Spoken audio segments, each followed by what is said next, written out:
The ledger's entry for today comes from the isolation of the night shift. The author works at a 24-hour gas station, a small, bright box surrounded by miles of darkness. He's seen strange things, drunk drivers, desperate people, but nothing like this. It was 3:30 a.m., dead time. The author was cleaning the coffee machine when the bell chimed. He looked up. A man was standing in the doorway. He was tall and wearing an old-fashioned wide-brimmed hat, the kind that covers the eyes. He was also wearing a long, dark coat. Even though it was a warm night, he just stood there, not moving. The author called out, "Can I help you?"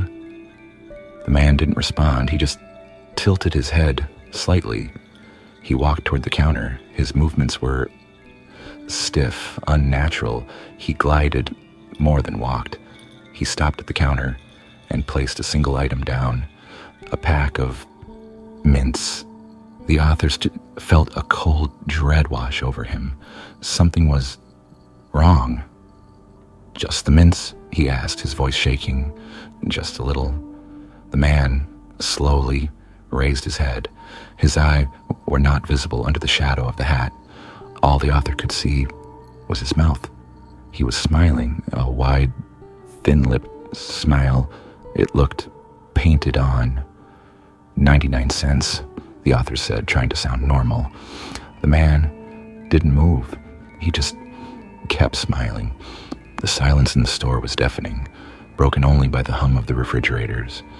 The author reached for the mints. "Look, man, you gonna pay or..." The man's hand shot out and grabbed the author's wrist. It was inhumanly strong and cold, so cold. It burned. "We are not alone," the man whispered. His voice didn't sound like a voice. It sounded like static, like 3 voices, all speaking at once.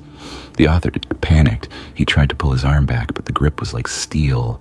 The smiling man leaned closer. The shadow from his hat seemed to grow darker, colder. "They are watching," the man whispered again, that horrible static-filled voice. The author shouted. He grabbed the scanner gun from the counter and smashed it hard across the man's hand. There was no sound of impact, no cry of pain. The man simply let go. He stood up straight.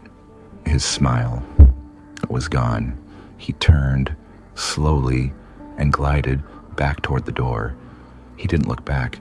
The door chimed, and he was gone. The author collapsed against the counter, gasping. His wrist was already turning purple with a perfect hand-shaped bruise. He quit the next morning. He states in his report he doesn't know what that thing was, but he knows he never wants to be alone in the dark ever again.